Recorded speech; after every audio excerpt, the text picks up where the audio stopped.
Welcome to part 2 of discussing the Brothers War Commander decks. Today, Mishra's Burnished Banner. And yeah, that is the one from yesterday. I never picked it up. I'm going to be sleeving them as I go. Dragon Shield dual matte sleeves, because they are the best. Are you sitting comfortably? Good, because I'm not. Alright, this is my first time opening this. That isn't actually the card for the commander, that is printed on extra chunky cardstock that makes it not legal for play. Mishra, Eminent One, 2 blue, black, red. Grixis Commander for a legendary human artificer, a 5-mana 5/4 with at the beginning of combat on your turn, create a token that's a copy of target non-creature artifact you control, except its name is Mishra's War Form, and it's a 4/4 construct artifact creature in addition to its other types. It gains haste until end of turn. Sacrifice it at the beginning of the next end step. And we'll put that back in the box. We have a brick. Oh, there we go. We've got it. Got some orange sleeves for Mishra. So there's the actual Mishra. Mishra, the electric light bulb monster. Yes. Anyway, moving on. Ashnod, the Unnearing. Same cost as Mishra. Considerably smaller, but a 1/4 with Death Touch. Whenever you activate an ability of an artifact or creature that isn't a mana ability, if one or more permanents were sacrificed to activate it, you may copy that ability. You may choose new targets for the copy. That's kind of nice. Kind of a shame that it excludes mana abilities, but I guess you wouldn't want to trigger an ability off a mana ability, letting people respond to you activating mana abilities. And then we get to a rules thingy. On your turn, do stuff. Popular Magic formats. Recent tweets from the developers would say otherwise. Also, do you really need to be told that Commander is a popular format in a Commander Precon? And now we're at the back of the deck. So I guess let's turn it over. Glentraker. 4 mana, 1/3 flying Drake. Gets +X/+0, where X is the highest mana value among artifacts you control. That's pretty nice. When he deals combat damage to a player, you may reveal that many cards from the top of your library. Put an artifact card revealed this way into your hand and the rest into your graveyard. That's kind of nice. Terrasari's Devastation. X2 double black. You lose X life and create X tapped Power Stone tokens. Then all creatures get -1/-1 until end of turn for each artifact you control. That is a very interesting variation on Black Sun Zenith. I like it. In the end, the war had no winner. Oh, this has got Offering from the original Kamigawa. Okay. And a 9 mana, costing 7 and double red, Blast Furnace Hellkite. A 5/5 with Artifact Offering. Flying, double strike. Creatures attacking your opponents have double strike. That is quite nice. Yeah. What I do find interesting is that the Offering ability lets you cast it with Flash, even if you sacrifice, say, a 0 mana Power Stone. You're still paying the full cost in that situation if you sacrifice Power Stone or whatever, but you can suddenly go, surprise, a 5/5 double strike. That is really quite nice. If it wasn't readily apparent, this is my first impressions of this deck. The last one I had to flick through and reordered for the sake of the video and sleeved. This one, I mean, you watch me just open it. Forward, Enterprising Salvager. 2 in red for a 3/3. Whenever a non-token artifact you control is put into a graveyard from the battlefield, create a colorless artifact token named Scrap. Interesting, it's just a non-specific scrap, presumably for the next half. 1 in red, sacrifice an artifact, choose one. +1/+1 counter on Farad, and it gains menace until end of turn. Goad a creature, and discard a card, then draw a card. That's quite nice, I guess. Machine God's Effigy, 4 mana artifact. You may have it enter the battlefield as a copy of any creature on the battlefield, except it's an artifact and has tap, add 1, blue. It's not a creature. That's interesting. It clones a creature, but it's not a creature. So an interesting thing that you could do with that is clone an animated vehicle. It comes in. It's not a creature based on the fact that you copy the base stats of the thing that you're copying and not the state it's currently in, but it doesn't say it can't become a creature, so you just then animate it with its standard vehicle effect. That's kind of cool. Yeah, I kind of like that. That's a cool rock. Scavenged Brawler, a 6-mana 4/4 artifact creature construct with a wall of text and abilities. Flying, Vigilance, Trample, Lifelink.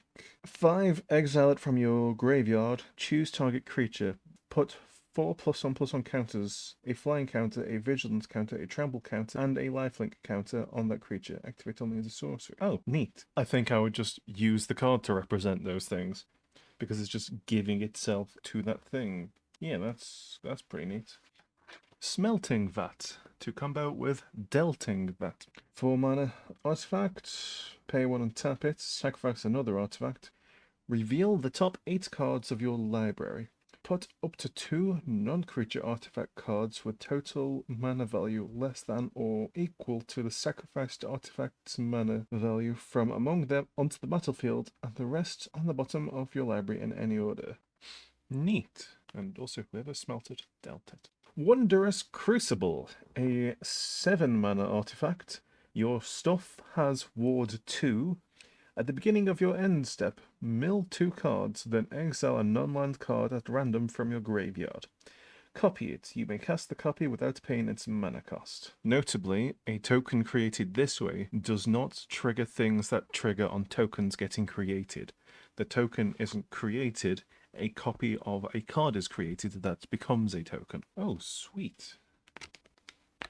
Old Frame Muzio, Visionary Architect. That is Muzio, 3-mana, 1 blue for a 1/3 for 3, 1 blue and tap. Look at the top X cards of your library, where X is the greatest mana value among artifacts you control. Put an artifact card from among them onto the battlefield and the rest on the bottom in any order. He is quite nice. I use him as a finger quotes fixed version of Arkham Dagson, because Arkham Dagson is just a bit too toolboxy to be fun. Geth, Lord of the Vault. A 4 and double black 5/5 Phyrexian zombie, formerly just zombie, with Intimidate, now with reminder text, because apparently Intimidate is old enough now that people need reminder text for it. Intimidate being fear when it's just on a black creature. X and black. Put target artifact or creature card with mana value X from an opponent's graveyard onto the battlefield under your control tapped. That player mills X. I do like Geth. I've run him in pretty much all my zombie commander decks up to this point. I may have built 3 zombie commander decks over the years, and I was never really especially happy with any of them. I should try again. Herald of Anguish, a 7-drop 5 and double black 5/5 flying improvise demon. At the beginning of your end step, each opponent discards a card. Ooh, that's nice. 1 black, sacrifice an artifact. Target creature gets -2/-2 until end of turn. That's quite nice. Yeah, he's pretty cool. Joyro, Weatherlight Captain. 2 blue-red for a 3/3 Artificer. Whenever you cast an artifact, legendary, or saga, draw a card. Kind of boring compared to old Joyra, but I guess she got boring in her, I was going to say old age, but she doesn't look much older than her old cards there. Silas Wren, Seeker Adept. 1 blue-black, legendary artifact creature human. Oh yeah, I suppose he does lack a body. He's a 2/2 with Death Touch and Partner. Interesting that the other deck had a single partner dude in as well. I'd say maybe the idea is you kind of merge the decks into one. Yeah, I guess the 2 colours represented in those 2 partner guys are the colours the decks have in common. So maybe they're subtly hinting that you combine the 2 into one deck. I think afterwards I'm going to look into that to see what that could theoretically look like. Anyway, his middle ability. Whenever he deals combat damage to a player, choose target artifact card in your graveyard. You may cast that card this turn. Yeah, right, that seems nice. Just to bring the Urza's deck back into this. Normix says, when he attacks, discard a card. When you do, target creature defending player controls gets -X until end of turn, where X is the number of artifacts you control plus the number of artifact cards in your graveyard. And Silas says, when you deal combat damage to a player, choose an artifact card in your graveyard and you may cast it this turn. I don't like it's cast and not play. It means you can't ditch an artifact land to this. But yeah, you ditch a card to Armix and then cast it with Silas. That could theoretically have legs, you know. Wait, is Silas building Armix in his artwork? Huh. Okay, that's kind of interesting. That looks like that is actually Armix in Silas's artwork. Conspiracy confirmed. Back away you go. Shame that Silas is a mythic, though, because otherwise you could have both of them as a pauper commander. Guess he's a bit much to be an uncommon, but, you know, one could dream. Lithoform Engine, 4 mana legendary artifact. 2 and tap, copy target activated or triggered ability you control. You may choose new targets for it. 3 and a tap, copy target instant or sorcery spell. 4 and a tap, copy target permanent spell you control. They're really going hard on the things that create tokens that don't interact with doubling season. Interesting. This, in general, is pretty good. Any one of those things would probably be worth running in a few decks I have. Emery, Lurker of the Loch. Strange women in lakes distributing swords is no basis for a system of government. She is 2 and a blue for a 1/2 with affinity for artifacts. And when she enters the battlefield, mill 4 cards. Choose target artifact card in your graveyard. You may cast that card this turn for her tap ability. Yeah, she's pretty nice. Ooh. Master Transmuter. 3 and a blue for a 1/2 human artificer. Artifact creature. Blue and tap. Return an artifact you control to its owner's hand. Put an artifact card from your hand onto the battlefield. I am quite familiar with Master Transmuter. In fact, she is actually on my mouse pad. Though it's a bit of an old, dirty, battered mouse mat at this point. I'll stick a thing on screen for it. Ta-da! Future Sean, edit this. Anyway, yeah, she's pretty good. I've always thought it's a shame that you could never use her as a commander or anything. Padim, Consul of Innovation. 3 and a blue for a 1/4. Artifacts you control have hexproof. At the beginning of your upkeep, if you control the artifact with the highest mana value or tied for the highest mana value, draw a card. Maybe this guy's the guy I was thinking of when I saw that card in that other deck. Unfortunately, the card draws junior upkeep. It means they've got ample opportunity to kill him. Given that he doesn't actually have hexproof himself, you'd need to protect him yourself. Workshop Elders. 6 and a blue for a 4/4 human artificer. Artifact creatures you control have flying. At the beginning of combat on your turn, you may have target non-creature artifact you control become a 0/0 artifact creature. If you do, put 4 +1/+1 counters on it. Animate a thing and beat them in the face with it. Yeah, that's pretty nice. A little bit expensive. Pretty nice. Feign the Broker. 2 and a black for a 3/3 legendary human warlock. Tap, sack a dude, put 2 +1/+1 counters on target creature. Tap, remove a counter from a creature you control. Create a treasure token.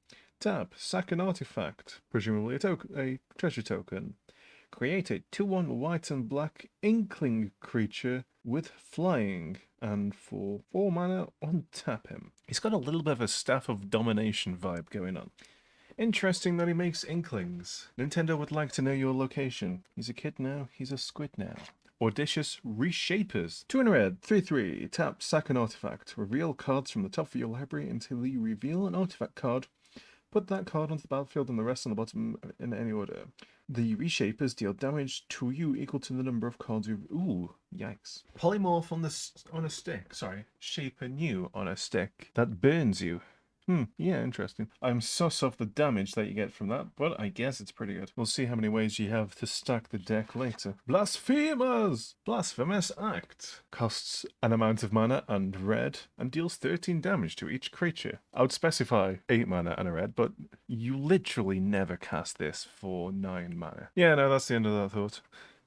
Blasphemous Act is good. Chaos Warp, 2 and a red. 4. Wabberjacker thing. Chaos Warp is amusing as removal. Always funny when you hit that 1 in 80th chance of getting the exact same thing you remove. Theoretically possible, but no one believes it when it does. Cursed Mirror. It is a red mana rock. 3 mana, taps for a red, costs a red. As Cursed Mirror enters the battlefield, you may have it become a copy of any creature on the battlefield until end of turn, except it has haste. Neat. This deck's had a few weird, not quite clone effects, and I'm kind of here for it. Hellkite Igniter, a 7 mana 5/5 flying haste dragon that for 1 and a red gets +X +0, the number of artifacts you control until end of turn. Yeah, it's kind of nice. Spicy. Slowbad Goblin Tinkerer. Goblin on these nuts. I used to joke that he had been exiled for being too smart. Now I know why he never left. Spice Atrak would be pleased. He's a 2 mana 1/2 with the ability sack an artifact. Target artifact gains indestructible until end of turn. Then we have Bed Evil. Black, black, red, instant, destroy target, artifact, creature, or planeswalker. Is that new artwork? No, it is not. Oh yeah, my opinion on Bed Evil. Yeah, pretty good. Brooded Chad, Telhor Engineer. A 4 blue-red legendary artifact creature, Phyrexian Artificer. It is a 4/4. Creature tokens you control have haste. At the beginning of combat on your turn, create a 1/2 blue Phyrexian Mere artifact creature token. Then you may choose a token you control. If you do, each other token you control becomes a copy of that token. I was waiting for that to say until end of turn, but it does not say until end of turn. That is kind of interesting. The artwork makes it look like that was a mirror at some point, but the typeline makes me think that they just ran out of space and cut the Mia part. Shame, because the Mias would like some more Mia stuff. Idol of Oblivion. A 2-mana artifact. With tap, draw a card. Activate only if you created a token this turn. And 8, tap, sacrifice Idol of Oblivion. Create a 10/10 colorless Eldrazi creature token. Yeah, that's pretty good. This deck does seem very happy to make tokens. Before anything else, interesting that this guy's got the tombstone icon in the corner. I guess they brought that back. Or thought, hey, we're doing old cards so we can stick it back in. I wonder if they're doing that on new cards now. Or are they new frame new cards? Anyway, Metalwork Colossus. 11 mana, 10/10. Costs X less to cast, where X is the total mana value of non-creature artifacts you control. Sacrifice 2 artifacts. Return Metalwork Colossus from your graveyard to your hand. There is an old green creature with a similar effect. I don't remember the name, but I'll stick it on screen. And that's what that reminds me of. But either way, this is a cheap 30, which is, you know, that is what it is. Beats people in the face. Mirrorworks. A 5-mana artifact that lets you clone things that enter, that aren't tokens, for 2 mana. It's pretty cool, to be honest. And in this deck especially so, with the amount of things that care about tokens. Oblivion Stone.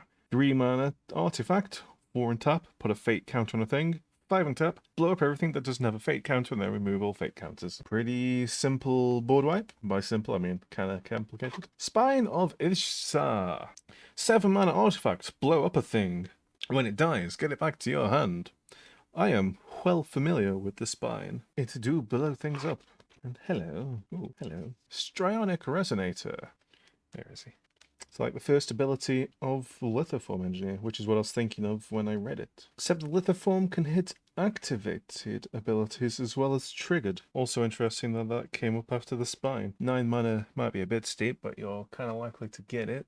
9 mana, blow up 2 things, and then still have the spine around to do something else with it. Trading Post. Toolbox on a stick. Presumably that means that this deck comes with goat tokens, which is very exciting. So, Trading Post. 4 mana. And it's got a bunch of pay 1 and tap abilities with the additional costs and effect of discard a card, gain 4 life, pay a life, get a goat, sack a probably goat, return an artifact card from your graveyard to your hand, sack an artifact, draw a card. It is an interesting little toolbox on a stick. Traxos, Scourge of Krug. A 4 mana legendary artifact creature construct 7/7. What's its downside? He enters the battlefield tapped and doesn't untap during your untap step, and you need to untap him by casting a artifact, legendary, or saga. Fair enough. He is a girthy boy. Darkwater Catacombs. I do believe Darkwater Catacombs is one of the ones that the other deck didn't have. This is bringing more credence to my theory that there's a secret third deck made from mashing the 2 decks together and just using all the blue-black cards that they share. This is interesting. I am going to have to investigate that after this. Darkwater Catacombs. It is a signet on a land. A Dimir signet on a land. Exotic Orchard. Get a mana that an opponent has. Shadow Blood Ridge. It is the Rakdos signet land. Smoldering Marsh. It is a swamp mountain that enters the battlefield tapped unless you control 2 or more basic lands. Then we have Temple of Deceit, Temple of Epiphany, And Temple of Malice. The 3 temples. Same as what the other had. The full cycle of 3 temples. I am so on the temples. I'm not a huge fan of lands that enter tapped. I guess they don't cost a lot of money, but honestly, there's no real reason for these to have so many tap lands in other than wizards want to maintain the high value of those lands. Like, they're literally printing these. They could put in whatever they wanted. They want to give us 25-cent cards instead of like similar better ones. Fact or fiction, you decide. Also a card in this deck. Instant. Top 5 cards separate into 2 stacks. Something, someone picks a stack. It is good card. Thirst for booty, rocking all night long. Also knowledge. 3 mana instant. Draw 3 cards. Discard an artifact or 2 cards. Abrade. 1 red instant. Choose 1. 3 damage to target creature or destroy target artifact. Quite a nice dual purpose there. Expressive iteration. I was going to say irritation then. Sorcery. Look at the top 3 cards of your library. Put one of them into your hand. Put one of them on the bottom of your library. Exile one of them. You may play the exiled card this turn. Yeah, that's pretty nice. Oni-chan. Oni Cult Anvil. A black and a red for a artifact. Whenever one or more artifacts you control leave the battlefield during your turn, create a 1/1 colorless construct artifact creature token. This ability triggers only once each turn. Sacrifice an artifact. Oni-chan Anvil deals 1 damage to each opponent. You gain 1 life. It is a shame they stopped saying you gain that much life. I guess they're afraid of life gain these days. Dreamstone Hedron Crab. 6 mana, taps 3, pay 3 mana and crack it, get 3 cards. I do like the Hedron. Forbidden Orchard on a Rockery. For 2 mana, it's quite nice. And it's also called Felwellstone. Dreamstone Hedron's little brother. 4/2/2/2 instead of 6/3/3/3. Basically same opinion as I have about the Dreamstone Hedron on that one. Ica Wellspring. A rock that exists to sacrifice it so you can get 2 cards out of it. Mindstone, the littlest brother of the Hedron and the Hedron Archive. The Hedron and the Hedron. 2 mana for 1/1/1 instead of 4 mana for 2/2/2 or 6 mana for 3/3/3. It's a good little mini cycle. They're kind of cute, I like them. Servo Schematic, 2 mana artifact. When it enters the battlefield or is put into a graveyard from the battlefield, create a 1/1 colorless servo artifact creature token. Okay. It's a Wellspring of the 1/1. Sol Ring. It is Sol Ring.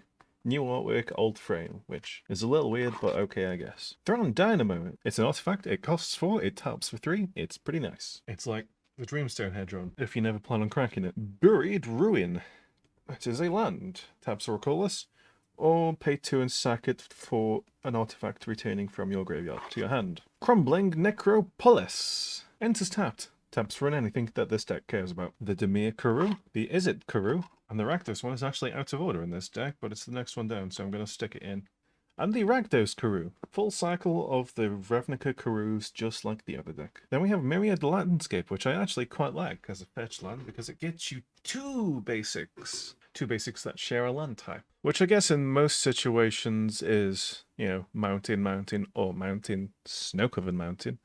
But also, if you've got the new elf that makes all of them basics, then there's some bullshit to be had there. Reliquary Tower. Land. You have no maximum hand size. Tap to add 1 colorless. I do agree with the people that say that this card is overrated in Commander, but also, it's still good. If you don't care about colors enough that you can get away with it, you might as well. And artifact decks are a good place for that. Mnemonic Sphere. 1 and a blue for an artifact with the abilities 1 and a blue, sacrifice it, draw 2 cards. Or Channel. 1 blue, draw a card. Interesting little effect there. So with 4 mana and a cantrip and whatever other bullshit you're doing with existing artifacts. Or it is just a 1 mana cantrip. Thoughtcast. I mentioned my thoughts on this card during my Replication Specialist Pauper Commander deck. It's their attempt at fixing Ancestral Recall, or rather, an attempt at fixing Ancestral Recall. 1 blue, draw 2 cards. Presuming you have 4 or more artifacts, because Affinity of 4 artifacts be like that. Executioner's Capsule, looking actually quite nice in the retro frame. I do like Executioner's Capsule. It is nice to just be able to play a kill spell and just have it floating there until you need it. It's like a nice little threat. Its effect is 1 black artifact, 1 colorless, 1 black and tap. Sack it, destroy target non-black creature. Doom Blade on a stick. Feed the Swarm. 1 black sorcery, destroy target creature or enchantment an opponent controls. You lose life equal to that permanent's mana value. Interesting that they're now giving black direct enchantment removal, a color that historically had no way of dealing with enchantments. In fact, all 3 colors of this deck, historically speaking, would have had no way of dealing with enchantments beyond, like, bouncing them. Faithless Looting. 1 red or flashback for 2 in a red, draw 2 cards, then discard 2 cards. Arcane Signet. 2 mana, tap for anything. Commander Spear. 3 mana, tap for anything, sack it for a card. A Dimir Signet. Rakdos Signet. Mycosynth Wellspring. It is the Wellspring for the lands. Get a basic land when it enters or when it is put into a graveyard. Nihil Spellbomb. Pop a graveyard for 1 mana essentially. And for an extra mana, draw a card. Prophetic Prism. It is a filter that lets you draw a card when it enters. Wayfarer's Bauble. It is the colorless rampant growth that costs 1 extra mana. It is quite nice. Ash Barrens. A honorary fetch land. Command Tower. It is Command Tower. It taps for an anything. The Rakdos Bridge. Drossforge Bridge that. Great Furnace. The red artifact land. Mist Vault Bridge. The Dimir artifact land. I'm assuming it's got the rest. Yeah, it's got the rest, and they're just not in a nice, polite order. Path of Ancestry. Enters tapped, gives your color identity specific mana color, and scries your card. If the thing that you cast shares a creature type with your commander. I guess that's why there's so many artificers in here. Seat of the Synod with new art. The new art is quite nice, I guess. Is it time? Yes, for an artifact land. Terramorphic, where the other one had Evolving Wilds. Interesting how many times that's... I genuinely do need to check if there's a secret 3rd deck hidden between these 2. Vault of Whispers. The final artifact land. And then is the rest all just basics? Yes, and this deck actually has more basics than the other one. 4 swamps, 5 islands, and 4 mountains. Interestingly, each with 2 different artworks between them. Now with basic lands, I'm a firm believer that you should either have all the exact same artwork because you're going for the tactical advantage of your opponent not knowing if they've seen the same one twice if they look at a random card from your hand or something like that. Or all different artwork so that you can have the prettiness of having all different artwork lands. This is like some lame middle ground. So that was the deck, and unlike last time, I'm going to have a look through the extra packet. So we have a Power Stone and a copy, a Phyrexian Mirror, and a construct. It is a little bit of a shame that the tokens are new frame, like super new frame, not old frame. You know, the construct. And the goat! Yay, the goat! It's stealing someone's shoe! Good goat. A Power Stone and a scrap. Another Phyrexian Mirror and a scrap. Another Power Stone and a copy. A Inkling and another copy. Another Inkling and a Mishra's Warform. A Power Stone and a Servo, and our girthy boy Eldrazi, and a Servo. And finally, our thick commander. And the deck also comes with a nice spin down thingy, and a leaflet thingy. That is all for this video. If you enjoyed it, press the like button, like, comment, subscribe, all that good stuff, and goodbye.